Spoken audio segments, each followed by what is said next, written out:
अस्सलामु अलैकुम वरहमतुल्लाहि वबरकातुह। अल्हम्दुलिल्लाहि वकफ़ा वसलामुन अला इबादिहिल्लज़ीना इस्तफ़ा अम्मा बाद। अऊज़ु बिल्लाहि मिनश शैतानिर रजीम बिस्मिल्लाहिर रहमानिर रहीम। मन अमिल सालिहन मिन ज़करिन औ उन्सा वहुव मुअमिन फलनुहयिन्नहु हयातन तय्यिबा वलनजज़ियन्नहुम अजरहुम बिअहसनि मा कानू यअमलून। सदक़ल्लाहुल अज़ीम। रब्बि इश्रह ली सदरी वयस्सिर ली अमरी वहलुल उक़दतम मिन लिसानी यफ़क़हू क़ौली। सुब्हानक ला इल्म लना इल्ला मा अल्लमतना इन्नक अंतल अलीमुल हकीम। दुरूद शरीफ पढ़ लें। अल्लाहुम्मा सल्लि अला मुहम्मदिन व अला आलि मुहम्मद कमा सल्लैता अला इब्राहीम व अला आलि इब्राहीम इन्नका हमीदुम मजीद। अल्लाहुम्मा बारिक अला मुहम्मदिन व अला आलि मुहम्मद कमा बारकता अला इब्राहीम व अला आलि इब्राहीम इन्नका हमीदुम मजीद। काबिल एहतराम बुजुर्गान मोहतरम और मेरे प्यारे दोस्तों और घरों में और पर्दे में सुनने वाली मोहतरमा माएँ और बहनें, अल्लाह का हम सब पर बहुत बड़ा एहसान और बहुत बड़ा करम है कि अल्लाह ने हम सब को दीन की बातें सुनने के लिए थोड़ी देर यहाँ जमा फरमाया। दुआ करो अल्लाह हम सब के जमा होने को कबूल फरमाए। और हदीस शरीफ में हमारे आका ताजदार मदीना मुहम्मदुर रसूलुल्लाह सल्लल्लाहु अलैहि वसल्लम का सच्चा इरशाद अली है, जुमा के दिन एक घड़ी ऐसी होती है, उस घड़ी में कोई बंदा या कोई बंदी अपने परवरदिगार आलम से जो भी सवाल करें, अल्लाह पाक उसके सवाल को ज़रूर कबूल फरमाते हैं। अल्लाह से दिल से दुआ कर लो, अल्लाह तूने अपने फजलो करम से अपनी रहमत से दीन की बातें सुनने के लिए हमें यहाँ जमा फरमाया। अल्लाह के लिए कोई मुश्किल नहीं, अल्लाह हम सबको जन्नतुल फिरदौस में भी जमा फरमाए। हदीस शरीफ में हमारे नबी हज़रत मुहम्मदुर रसूलुल्लाह सल्लल्लाहु अलैहि वसल्लम का इरशाद अली है, जुमा का दिन ईदुल फित्र, रमज़ान के बाद जो ईद आती है उस ईद को ईदुल फित्र कहते हैं। जुमा का दिन ईदुल फित्र और ईदुल अज़हा यानी बकरी ईद को ईदुल अज़हा कहते हैं। जुमा का दिन ईदुल फित्र और ईदुल अज़हा से भी बढ़कर है। यहाँ तक कि हदीस शरीफ में फरमाया नबी करीम सल्लल्लाहु अलैहि वसल्लम ने, मेरे उम्मतियों जितना हो सके जुमा के दिन नेक काम ज़्यादा करते रहो, जुमा के दिन भलाई के काम ज़्यादा करते रहो, जुमा के दिन अल्लाह को राज़ी करने वाले काम ज़्यादा करते रहो, इसलिए कि जुमा के दिन नेका माल का सवाब, भलाई के कामों का अजर बढ़ा दिया जाता है। और एक हदीस में फरमाया नबी करीम सल्लल्लाहु अलैहि वसल्लम ने, जुमा के दिन की 2 रकात नमाज बाकी दिनों की 1000 रकात नमाज से अफजल है, और जुमा के दिन की 1 तस्बीह बाकी दिनों की 1000 तस्बीह से अफजल है। अल्लाह से दिल से दुआ कर लो, अल्लाह हम सबको जुमा के मुबारक दिन की भी कदरदानी की तौफीक नसीब फरमाए, और ज़िंदगी की हर घड़ी हर सेकंड कि अल्लाह पाक हम सबको कदरदानी की तौफीक नसीब फरमाए। मेरे भाइयों और मोहतरमा माएँ और बहनें, दिल में एक नीयत और एक इरादा करके बैठे, जितनी भी बातें सुने अमल की नीयत से सुनेंगे, कहो इंशाअल्लाह। इसलिए कि सुनना और सुनाना तो बहुत सी मर्तबा होता है, नहीं होता तो ज़िंदगी में अमल नहीं होता, और असल ज़िंदगी बनती है, ज़िंदगी संवरती है, अमल से संवरती है। और अल्लाह कुरान करीम में फरमाते, फबश्शिर इबाद बाद अल्लाह फरमाते मेरे बंदों को और मेरी बंदियों को खुशखबरी सुना दो। कौन से बंदे और कौन सी बंदियां?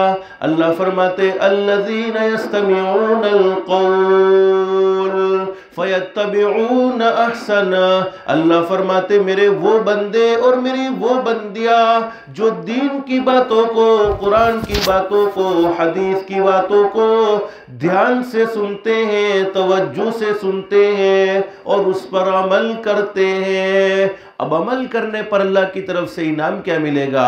तो कुरान करीम में अल्लाह रब्बुल आलमीन फरमाते उलाइकल्लज़ीना हदाहुमुल्लाह व उलाइका हुम उलुल अलबाब। अल्लाह फरमाते मेरे बंदों और मेरी बंदियों, तुम जमीन पर अमल की नियत करोगे, तुम जमीन पर अमल का इरादा करोगे, मैं रब्बुल आलमीन आसमानों पर तुम्हारे लिए हिदायत के फैसले कर दूंगा। तो हिदायत से बढ़कर कोई दौलत हो नहीं सकती। दुनिया की मुख्तसर सी जिंदगी में इंसान को सब कुछ मिल जाए, लेकिन हिदायत न मिले, आमाल सालिहा की तौफीक न मिले, नेक काम की तौफीक न मिले, उस इंसान की दुनिया की जिंदगी बेकार है। और जिसकी दुनिया की जिंदगी अल्लाह को नाराज करके बेकार हो गई, जिसकी दुनिया की जिंदगी अल्लाह को नाराज करके बिगड़ गई, अल्लाह हिफाजत फरमाए, अल्लाह हिफाजत फरमाए, उसकी आखिरत की जिंदगी दुरुस्त नहीं हो सकती है। इसलिए कि अल्लाह पाक ने दुनिया की जिंदगी आखिरत की जिंदगी बनाने के लिए, दुनिया की जिंदगी आखिरत की जिंदगी संवारने के लिए नसीब फरमाई है। अल्लाह से दिल से दुआ कर लो, अल्लाह हम सबको अमल की भी तौफीक नसीब फरमाए और हिदायत की दौलत से भी अल्लाह पाक हम सबको माला माल फरमाए। एक सहाबी ने हजरत नबी करीम सल्लल्लाहु अलैहि वसल्लम से सवाल कर लिया, मेरे महबूब हिदायत के फैसले का क्या मतलब है? अल्लाह रब्बुल आलमीन किसी बंदे के बारे में हिदायत का फैसला कर दे या किसी बंदी के बारे में हिदायत का फैसला कर दे, हिदायत के फैसले का क्या मतलब है? हमारे आका ताजदार मदीना मोहम्मदुर रसूलुल्लाह सल्लल्लाहु अलैहि वसल्लम ने फरमाया, सुन लो मेरे सहाबाए किराम, हिदायत के फैसले का मतलब ये है अल्लाह मौत के वक्त जरूर कलमा नसीब फरमाएगा। इससे बड़ा इनाम क्या हो सकता है कि हम दुनिया की ज़िंदगी में अल्लाह को राज़ी कर लेवे, दुनिया की ज़िंदगी में अल्लाह के अहकाम के मुताबिक ज़िंदगी गुजार लेवे, हज़रत नबी करीम सल्लल्लाहु अलैहि वसल्लम के तरीके के मुताबिक ज़िंदगी गुजार लेवे, अल्लाह मौत के वक्त ज़रूर कलमा नसीब फरमाएगा। तो अमल भी करेंगे इंशाअल्लाह। मैंने शुरू में आपको बताया कि सुनना और सुनाना तो बहुत सी मरतबा होता है, नहीं होता तो ज़िंदगी में अमल नहीं होता। अल्लाह हम सबको अमली ज़िंदगी नसीब फरमाए। मुख्तसर मुझे बतलाना ये है, दुनिया में कोई इंसान हमेशा हमेश के लिए रहा नहीं और ना कोई हमेशा हमेश रहेगा, बल्कि हर एक को एक न एक दिन ये दुनिया छोड़कर जाना है। इसीलिए बहुत अच्छी बात कही है और कुरान करीम में अल्लाह रब्बुल आलमीन खुद फरमाते हैं, कुल्लु मन अलैहा फानी व यबक़ा वजहु रब्बिका ज़ुल जलाली वल इकराम फबिअय्यि आलाइ रब्बिकुमा तुकज़्ज़िबान। अल्लाह फरमाते दुनिया में पैदा होने वाली हर चीज को फना हो जाना है, हर चीज को खत्म हो जाना है, हर चीज को मिट जाना है। बाकी रहने वाली जात बोलो किसकी है? सिर्फ एक अल्लाह ही की है। अल्लाह हमेशा हमेश से है और हमेशा हमेश रहेगा। दुनिया में कोई इंसान हमेशा हमेश के लिए नहीं आया है, हर एक को एक न एक दिन आखिरत का सफर जरूर करना होता है। इसलिए बहुत अच्छी बात कही है, इंसान संभल जा अब भी तो। अरे हम दुनिया की जिंदगी में किसी को परेशान देखते हैं तो चौकन्ना हो जाते हैं, वो परेशानी का सामना हमें न करना पड़े। किसी को बीमार देखते हैं तो हम चौकन्ना हो जाते हैं, सावधान हो जाते हैं, संभल जाते हैं कि वो बीमारी जो मेरे फलाने रिश्तेदार को लगी हुई है, फलाने पड़ोसी को लगी हुई है, फलाने दोस्त को लगी हुई है, उस बीमारी का सामना मुझे न करना पड़े, वो बीमारी मुझे न लग जाए। हम हमेशा अपनी फिक्र में रहते हैं। फरमाया इंसान संभल जा, अब भी तो हमने अपनी आंखों से कई जनाजे को देखा है, अपने कानों से कईयों के इंतकाल की खबर सुनी है, और हमने अपनी जुबान से कईयों को इंतकाल की खबर सुनाई भी है। लेकिन हकीकत ये है, दुनिया से जाने वाला हर इंसान दुनिया में बसने वाले लोगों को एक पैगाम देता हुआ जाता है, दुनिया में बसने वाले लोगों को एक मैसेज देता हुआ जाता है। ए दुनिया में बसने वाले लोगों, मेरी जिंदगी को देख लो। एक वो जमाना था मैं तुम्हारे घर में बातों की महफिल में शरीक रहता था या शरीक रहती थी। एक वो जमाना था मैं तुम्हारे दस्तरखान पर बैठकर खाना खाता था या खाना खाती थी। एक वो जमाना था मैं हर वक्त तुम्हारे साथ रहने वाला था या रहने वाली थी। आज वो दिन आया, तुमने मेरे बदन से कपड़े निकाल दिए, मुझे कफन पहना दिया, कफन पहनाने के बाद मुझे घर से निकाल दिया, घर से निकालने के बाद मुझे महल्ले से निकाल दिया, महल्ले से निकालने के बाद मुझे शहर से निकाल दिया, शहर से निकालने के बाद मुझे कब्रिस्तान के हवाले कर दिया। जैसा मेरा ये आज हाल हुआ है, कल वो तुम्हारा भी होने वाला है। अपने इस हाल को भूल मत जाना मेरे भाइयों और मेरी मोहतरमा माएँ और बहनें। जब भी किसी के इंतकाल की खबर हमारे मोबाइल पर आवे, उस वक्त फौरन ये सोच लेना चाहिए, आज उसकी मौत की खबर मुझे सुनाई जा रही है, लेकिन वो दिन भी दूर नहीं है, मेरी मौत की खबर भी किसी को सुनाई जाएगी। और बोलो जाना कब है किसी को भी नहीं मालूम है।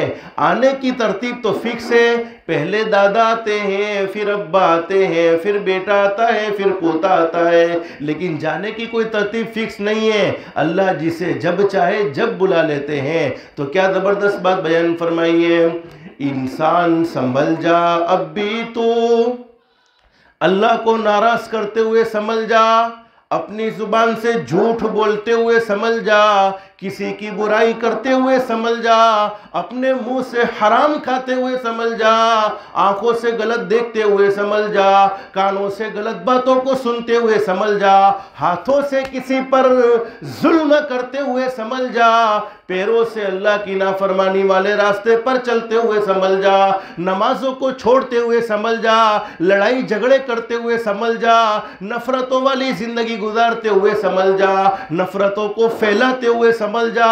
इंसान संभल जा, अब भी तू इंसान संभल जा, अब भी तू मिट्टी में एक दिन जाना है। इंसान संभल जा, अब भी तू मिट्टी में एक दिन जाना है। तेरे बड़े भी चले गए, तेरे बड़े भी चले गए, और तेरा भी नंबर आना है। हर एक को बारी बारी ये दुनिया छोड़ देनी होगी, कोई दुनिया में हमेशा हमेश के लिए नहीं रहेगा। इसीलिए बहुत अच्छी बात कही है, आज हम जिस औलाद की मोहब्बत में अल्लाह को नाराज करते हैं, हमारे आका ताजदार मदीना मोहम्मदुर रसूलुल्लाह सल्लल्लाहु अलैहि वसल्लम को नाराज करते हैं। अरे अल्लाह की मोहब्बत हमारे दिल में नहीं, हमारे नबी का सच्चा इश्क हमारे दिल में नहीं। अगर मोहब्बत हमारे नबी की हमारे दिल में होती, कहो सल्लल्लाहु अलैहि वसल्लम। जब भी हमारे नबी का नाम आए मोहब्बत से कहते रहो सल्लल्लाहु अलैहि वसल्लम। और हदीस शरीफ में फरमाया नबी करीम सल्लल्लाहु अलैहि वसल्लम ने, मेरा वो उम्मती जो मुझ पर दुरूद पढ़ने वाला होगा, हमारे आका ताजदार मदीना मोहम्मदुर रसूलुल्लाह सल्लल्लाहु अलैहि वसल्लम का इरशाद आली है, जहन्नम तो दूर की बात, जहन्नम का धुआं भी उसके करीब नहीं आएगा। इसलिए जब भी हमारे नबी का नाम आवे तो बोलो क्या कहना है, सल्लल्लाहु अलैहि वसल्लम। और हमारे नबी ने फरमाया, मेरा उम्मती तू अपने कारोबार की तंगी के मामले में परेशान है, मेरी ज़ात पर मोहब्बत के साथ दुरूद पढ़ ले, अल्लाह तुझे हलाल पाकीज़ा रोज़ी नसीब फरमाएगा। मेरा उम्मती तू कर्ज में डूब चुका है, तेरे पास कर्ज अदा करने की ताकत नहीं है, मेरी ज़ात पर मोहब्बत के साथ दुरूद पढ़ ले, अल्लाह पहाड़ों से भी बड़े कर्ज से नजात नसीब फरमा देगा। मेरा उम्मती तेरे घर में जवान बेटी है, तेरे घर में जवान बेटा है, लेकिन कोई मुनासिब रिश्ता नहीं मिलता है, मेरी ज़ात पर मोहब्बत के साथ दुरूद पढ़ ले, अल्लाह नेक साले जोड़े के आसमानों से फैसले फरमाएगा और हर इबादत के मकबूल और मरदूद होने के चांसेस हैं। एक आदमी ने नमाज पढ़ी, उसकी नमाज मकबूल भी हो सकती है, मरदूद भी हो सकती है। एक आदमी ने हज किया, उसका हज मकबूल भी हो सकता है, मरदूद भी हो सकता है। एक आदमी ने उम्रा किया, उसका उम्रा मकबूल भी हो सकता है, मरदूद भी हो सकता है। लेकिन दुरूद शरीफ एक ऐसी इबादत है, चाहे दिल से पढ़ो, चाहे बगैर दिल के पढ़ो, चाहे इखलास से पढ़ो, चाहे रियाकारी से पढ़ो यानी दिखलावे से पढ़ो, दुरूद शरीफ हर हाल में अल्लाह की बारगाह में मंजूर होता है, हर हाल में अल्लाह की बारगाह में कबूल होता है। तो बोलो, जब भी हमारे नबी का नाम है तो क्या कहना चाहिए? सल्लल्लाहु अलैहि वसल्लम। और रोज़ाना जो 313 मरतबा दुरूद शरीफ पढ़ने का एहतमाम करे। 313 मरतबा पढ़ना कौन सा मुश्किल है? सल्लल्लाहु अलैहि वसल्लम, सल्लल्लाहु अलैहि वसल्लम। रोज़ाना 313 मरतबा दुरूद शरीफ पढ़ने का एहतमाम करे, अल्लाह पाक 3 बड़े बड़े इनाम नसीब फरमाएगा। सबसे पहला इनाम तो अल्लाह पाक ये नसीब फरमाएगा, बहुत जल्द मक्कतुल मुकर्रमा के सफ़र के और मदीनतुल मुनव्वरा के सफ़र के असबाब पैदा फरमा देगा। बहुत से मालदार हैं जो मक्कतुल मुकर्रमा और मदीनतुल मुनव्वरा नहीं जा सके हैं, और बहुत से गरीब ऐसे हैं जिनको अल्लाह ने मक्कतुल मुकर्रमा का दीदार करवाया, मदीनतुल मुनव्वरा का नज़ारा करवाया है। तो 313 मरतबा दुरूद शरीफ पढ़ने की बरकत से अल्लाह पाक बहुत जल्द मक्कतुल मुकर्रमा और मदीनतुल मुनव्वरा के सफ़र के असबाब पैदा फरमा देगा। दूसरा बड़ा इनाम, हम जब भी हमारे नबी की मुबारक ज़िंदगी को सुनते हैं, हमारे दिल में मोहब्बत पैदा होती है और हम सोचते हैं कि हमारे नबी कैसे होंगे, अल्लाह ने हमारे नबी को कैसा खूबसूरत बनाया होगा। उलमा ने लिखा है कि 313 मरतबा दुरूद शरीफ पढ़ने की बरकत से अल्लाह पाक बहुत जल्द हजरत नबी करीम सल्लल्लाहु अलैहि वसल्लम की ख्वाब में ज़ियारत नसीब फरमा देगा। और तीसरा बड़ा इनाम, अल्लाह पाक ऐसी बड़ी बड़ी बीमारियों से महफूज रखेगा, ऐसी बड़ी बड़ी बीमारियों से हिफाजत फरमाएगा जिन बीमारियों से मौत हो जाती है, जैसे कैंसर की बीमारी है, हार्ट अटैक है और बड़ी बड़ी जानलेवा बीमारियों से अल्लाह पाक हिफाजत फरमाएगा। तो जब भी हमारे नबी का नाम आवे तो बोलो, क्या कहना चाहिए? सल्लल्लाहु अलैहि वसल्लम। तो मैं बात क्या कह रहा था? दुनिया तो हर किसी को छोड़ देनी है, दुनिया में कोई हमेशा हमेश के लिए नहीं। हमारे नबी हजरत मोहम्मदुर रसूलुल्लाह सल्लल्लाहु अलैहि वसल्लम ने भी अपने उम्मतियों को यही मैसेज दिया है, यही पैगाम दिया है, मेरे उम्मतियों अपने हर दिन को आखिरी दिन समझो, हर रात को आखिरी रात समझो, हर हफ्ते को आखिरी हफ्ता समझो, हर महीने को आखिरी महीना समझो, हर साल को आखिरी साल समझो।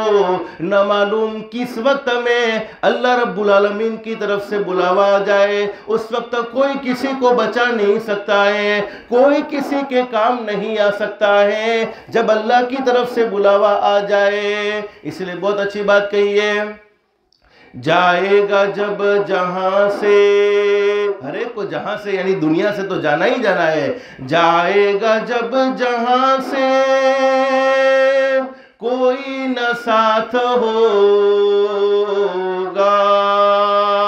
अरे औलाद से कितनी भी मोहब्बत की हो, लेकिन माँ बाप के मरने पर औलाद साथ जाने को तैयार नहीं है। बीवी से बड़ी ज़बरदस्त मोहब्बत की हो, लेकिन शोहर का इंतकाल होता है, बीवी नहीं साथ जाती है। बीवी का इंतकाल होता है, शोहर साथ जाने को तैयार नहीं है। हर एक को जाना तो अकेले ही अकेले हैं। जाएगा जब जहां से कोई न साथ होगा, 2 गज कफन का टुकड़ा तेरा लिबास होगा। जाना तो हर किसी को है। दुनिया की ज़िंदगी में कोई हमेशा हमेश के लिए नहीं रहा है, लेकिन हम सब चाहते हैं कि अल्लाह पाक हमें आफियत वाली मौत नसीब फरमाए। बोलो चाहते कि नहीं चाहते? बस आखिर एक अमल बतलाता हूँ, उस अमल को करने की बरकत से अल्लाह की ज़ात आली से उम्मीद है अल्लाह पाक हमें कलमे वाली, ईमान वाली, आफियत वाली मौत नसीब फरमाएगा। और जाना हर किसी को है। हदीस शरीफ में फरमाया, नबी करीम सल्लल्लाहु अलैहि वसल्लम ने फरमाया, मेरे उम्मतियों सुन लो, कब्र जन्नत के बागों में का एक बाग भी है और जहन्नम के घड़ों में का एक घड़ा भी है। और बुखारी शरीफ में हदीस मौजूद है, फरमाया नबी करीम सल्लल्लाहु अलैहि वसल्लम ने, मेरा वो उम्मती जिसने अल्लाह को राज़ी किया होता है, जिसने मेरे तरीके के मुताबिक यानी हमारे नबी के तरीके के मुताबिक ज़िंदगी गुजारी होती है, नमाजों का एहतमाम किया होता है, हमेशा अल्लाह को खुश करने वाले अमाल करने वाला होता है, जब वो जाता है, जब उसका जनाजा उठाकर घर वाले ले जाते हैं तो वो कहता है, ओ लोगों, जल्द से जल्द तुम मुझे राहत वाली जगह पर पहुंचा दो, सुकून वाली जगह पर पहुंचा दो, इत्मीनान वाली जगह पर पहुंचा दो। इसलिए कि कब्र उसके लिए तो जन्नत का बाग बन चुकी है। लेकिन हदीस शरीफ में हमारे नबी ने फरमाया, मेरा वो उम्मती जिसने अपनी जिंदगी नफरतों में गुजारी होती है, नमाजों को छोड़ने में, हराम खाने में, हराम कमाने में, हराम सुनने में, हराम देखने में, हराम बोलने में जिंदगी गुजरी होती है, फिर उसके जनाजे को उठाकर ले जाया जाता है। वो कहता है, हाय मेरी बर्बादी, हाय मेरी तबाही, हाय मेरी हलाकत, तुम मुझे कहां ले जा रहे हो? हदीस शरीफ में फरमाया, नबी करीम सल्लल्लाहु अलैहि वसल्लम ने उस मुर्दे की आवाज को जिन्नात और इंसान के अलावा तमाम की तमाम मखलूक सुनती है। अगर उसकी आवाज को इंसान सुन ले तो तमाम के तमाम इंसान बेहोश हो जाए। तो हर एक के साथ कब्र का मामला भी होने वाला है, हशर का मामला भी होने वाला है। लेकिन हमारे नबी ने एक अमल बतलाया अपनी सच्ची जुबान मुबारक से, मेरा उम्मती अगर ये अमल तूने अपनी ज़िंदगी में किया है, अल्लाह तुझे कलमे वाली मौत नसीब फरमाएगा, ईमान वाली मौत नसीब फरमाएगा। और हम सब चाहते कि नहीं चाहते अल्लाह हमें आफियत वाली मौत नसीब फरमाए, कलमे वाली मौत नसीब फरमाए। हम मरने वाले को बेचारा समझते हैं, बेचारा मरने वाला नहीं है, बेचारे तो हम हैं, उन पर तो सब गुजर चुकी है। अल्लाह हमारे ये मरहूम की मग़फ़िरत फरमाए, जन्नतुल फिरदौस में आला से आला मकाम नसीब फरमाए। लेकिन मेरे प्यारों, मुझे आखिर एक अमल आपको बतलाना है। हम सबको मालूम है अल्लाह ने हम पर नमाज़ें कितनी फ़र्ज़ की, बोलो, अरे बोलो ना, कितनी नमाज़ें फ़र्ज़ की? 5 वक्त की नमाज़ फ़र्ज़ की है। और ये हमारे आका ताजदार मदीना मुहम्मदुर रसूलुल्लाह सल्लल्लाहु अलैहि वसल्लम की आंखों की ठंडक है। और हमारे नबी ने अपनी ज़िंदगी में भी यही पैगाम दिया, मेरे उम्मतियों, मेरे दिल को राहत पहुँचाना चाहते हो, मेरी आंखों को ठंडा करना चाहते हो तो 5 वक्त की नमाज का एहतमाम करते रहना। और जब आप दुनिया से पर्दा फरमा रहे थे, उस वक्त भी आपने अपनी उम्मत को यही पैगाम दिया, अस्सला अस्सला अस्सला, मेरे उम्मतियों, नमाज को कभी भी मत छोड़ना। 24 घंटे अल्लाह पाक ने हमें नसीब फरमाए हैं। अल्लाह ने हमें मुसलमान के घर में पैदा किया, ईमान की दौलत से मालामाल फरमाया। 24 घंटे में अल्लाह रब्बुल आलमीन ने सिर्फ हमसे 1.25 घंटे का या 1.5 घंटे का सवाल किया है। मेरे बंदो, 22.5 घंटे अपना काम करो, बिजनेस भी करो, आराम भी करो, कारोबार भी करो। हालांकि वो पैदा करने वाला अल्लाह चाहता तो कह सकता था 22.5 घंटे मेरी इबादत करो, 1.5 घंटा अपना काम करो। लेकिन उस रब ने, करीम रब ने, रहीम रब ने कैसा हम पर करम का, रहम का मामला फरमाया कि नहीं, 22.5 घंटे अपना काम करो, सिर्फ 1.5 घंटा मेरे लिए या 1.25 घंटा मेरे लिए फारिग कर लो। हदीस शरीफ में लिखा है कि रूह निकालने वाले फरिश्ते मलकुल मौत, जो हर एक की रूह निकालेंगे, हर एक की रूह को कब्ज करने पर वो फरिश्ते को लगाया गया है। मलकुल मौत, रूह निकालने वाले फरिश्ते नमाजों के औकात में मस्जिदों का मुआयना करते हैं, यानी मस्जिदों को देखते हैं। कितने मोमिन बंदे ऐसे हैं जो 5 वक्त की नमाज का एहतमाम करने वाले हैं। सिर्फ ईद वाले नहीं, सिर्फ रमज़ान वाले नहीं, सिर्फ जुमा वाले नहीं, कितने मोमिन बंदे ऐसे हैं जो मर्द हैं मस्जिदों में 5 वक्त की नमाज का अहतमाम करते हैं, औरतें हैं घरों में 5 वक्त की नमाज का अहतमाम करती हैं। हदीस शरीफ में हमारे नबी ने फरमाया, मेरा वो उम्मती जिसने अपनी ज़िंदगी में 5 वक्त की नमाज का अहतमाम किया होता है, रूह निकालने वाले फरिश्ते मलकुल मौत आखिरी वक्त में मालूम नहीं मौत की तकलीफ़ की वजह से, मौत की सख्ती की वजह से कलमा ज़ुबान पर आए ना आए इसकी कोई गारंटी नहीं, लेकिन नमाज पढ़ने वाला कोई मर्द है या नमाज पढ़ने वाली कोई औरत है, अल्लाह पाक उसे, हज़रत नबी करीम सल्लल्लाहु अलैहि वसल्लम का इरशाद अली है, रूह निकालने वाले फरिश्ते मलकुल मौत खुद उसे कलमा पढ़ाएंगे, फिर उसकी रूह को कब्ज़ा करेंगे। तो हम सब भी चाहते कि नहीं चाहते कि हमारी रूह इस तरीके से कब्ज़ा हो जाए कि हमारी ज़ुबान पर बोलो ला इलाहा, पढ़ो साथ में, ला इलाहा इल्लल्लाह मुहम्मदुर रसूलुल्लाह सल्लल्लाहु अलैहि वसल्लम आ जाए। अल्लाह से दिल से दुआ कर लो, जुमा का मुबारक दिन है, अल्लाह हम सबको 5 वक्त की नमाज का अहतमाम की भी तौफीक नसीब फरमाए। अल्लाह हम सबको अल्लाह के अहकाम के मुताबिक हज़रत नबी करीम सल्लल्लाहु अलैहि वसल्लम के तरीके के मुताबिक ज़िंदगी गुजारने की तौफीक व सादत नसीब फरमाए। अल्लाह हम सब की दुनिया भी बेहतर से बेहतर बनाए, आखिरत भी बेहतर से बेहतर बनाए। अल्लाह पाक हम सबको कहने सुनने से ज़्यादा इखलास, इस्तिखलास और इस्तिकामत के साथ अमल की तौफीक नसीब फरमाए। आमीन या रब्बल आलमीन व आखिरु दावाना अनिल